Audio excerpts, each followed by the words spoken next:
Hello, my bomb blowers and module masters, and today I am here with another Keep Talking and Nobody Explodes modded module tutorial, and today I am here with the module White Hole. White Hole is very similar to Black Hole, and in fact actually links to other Black Hole modules. If you have Black Hole module of the bomb, then a White Hole will function differently, as opposed to if there is no Black Hole in the bomb. Let's go ahead and get started and take a further look at this module. This module may require edgework, so I have the edgework hub on for this module.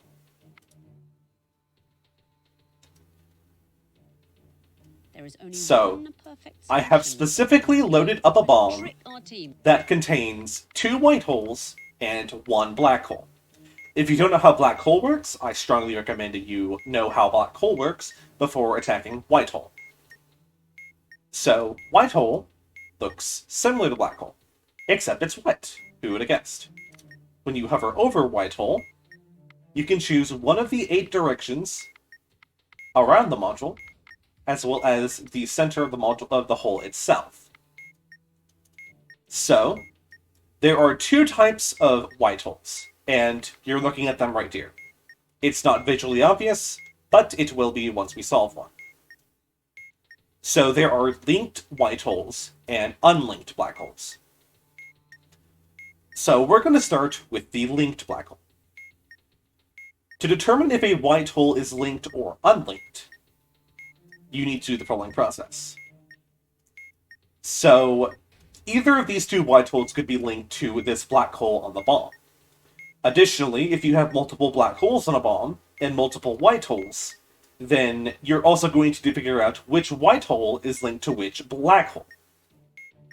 So to do this, you're going to want to enter a C command from black hole into the module, which is tapping twice in between 2 ticks.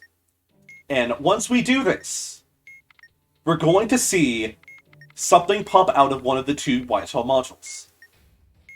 Whichever white hole that thing pops out of is going to be the white hole that is linked to the black hole. So let's go ahead and do this. Oh, I single tapped, I apologize. So that popped out of this white hole on the left. So, we know that this black hole is linked to this white hole. So, what do we do now? We're going to solve the black hole as we normally do. But, before we can input any digits into the black hole, we're going to need to specify a direction to throw those digits out of this white hole. So, to do this, we're going to refer to this table.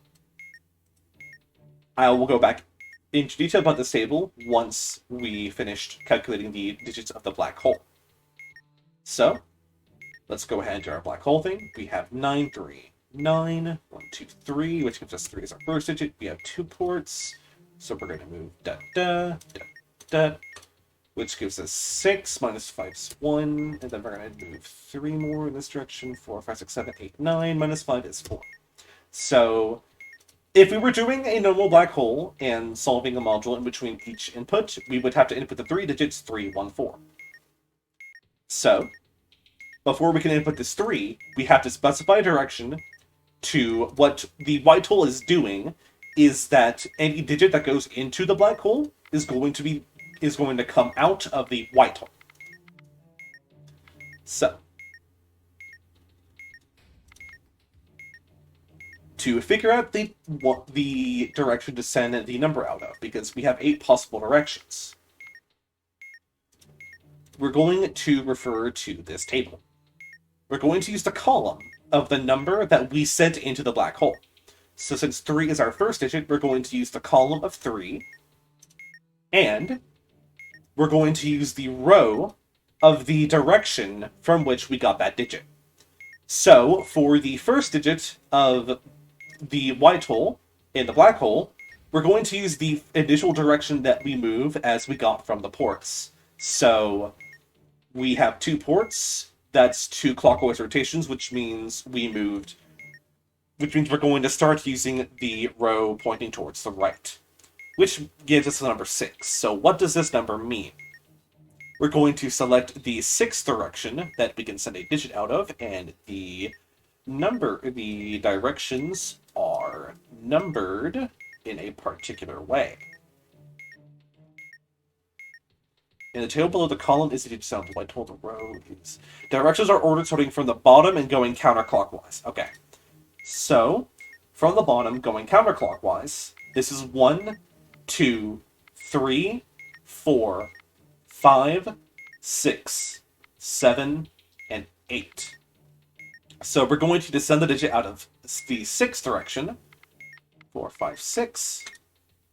And we have confirmed our selection. You can notice that some black particles are flowing out of the hole in the direction. And once you have inputted a direction into the white hole, you cannot go back. You can press the buttons all you want, but the module will not let you change your answer. So once we send a 3 into this black hole,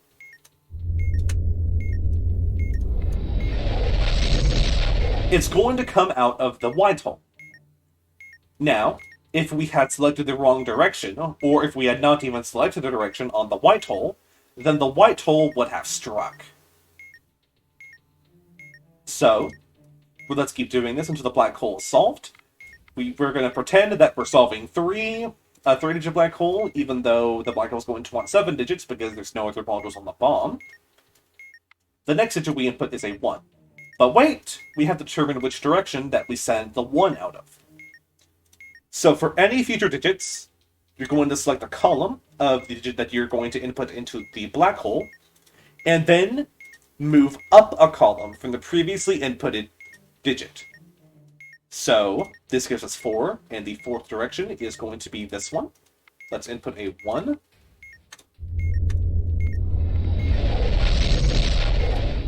And that is the 2nd digit, flowing out of the white hole with no strike. We're going to solve an imaginary 3rd module, and now we're on the last digit of the black hole, which is a 4. We're going to take column 4, and move up 1 column from the previously inputted direction, which gives us 8. Direction 8 is down here. So we're going to input the 4.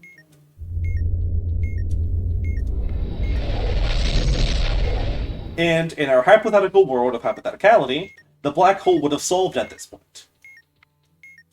And at this point, if we did have a solved black hole, then the white hole would have been finished, but since this is a 7-digit black hole, I would have to calculate 7 more digits, which I honestly can't be bothered to do right now.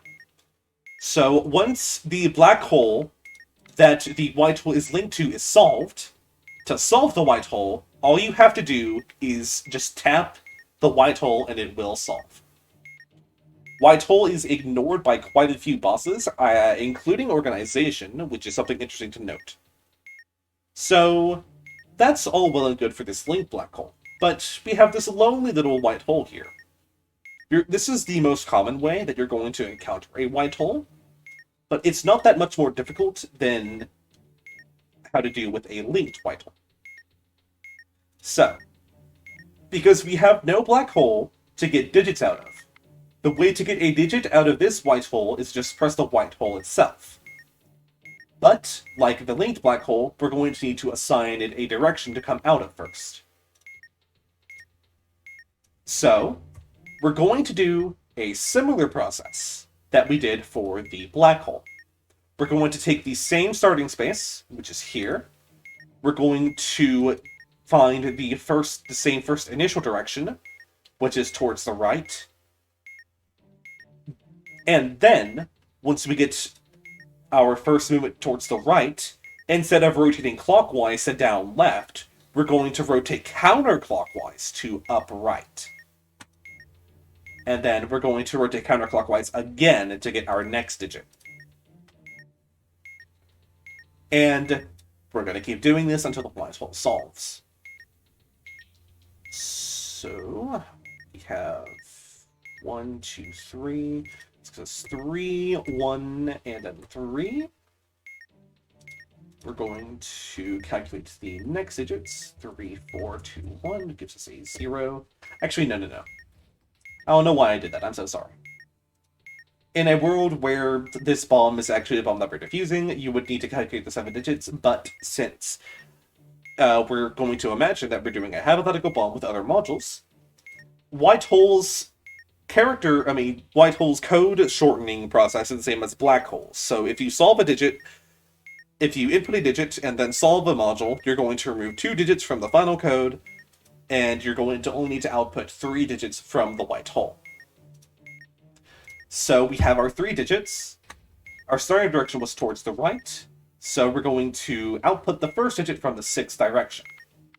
1, 2, 3, 4, 5, 6. Tap the white hole, and that was correct. Now, since we went the opposite direction that we did with a linked black hole, instead of going the linked white hole, I apologize, instead of moving up through the table, we're instead going to move down for each subsequent digit. We're going to take the row of the number we're inputting, and that gives us the column of the number we're inputting, and that gives us a 2. So we're going to output the digit from the 2nd direction. Going to press the white hole to get another digit. And that was correct. And then finally, we're going to move down another row for the next subsequent digit. We're going to take the column of the number we're going to input, which was 3, and we're going to send it out the 8th direction. And when we press the module, in the hypothetical world where we solved a module in between every input, the white hole would have solved at this point. And if you have to output more digits to the white holes than the black holes, then you keep doing this until they're solved. And that's about it for this tutorial. Thank you for watching, and have a nice day.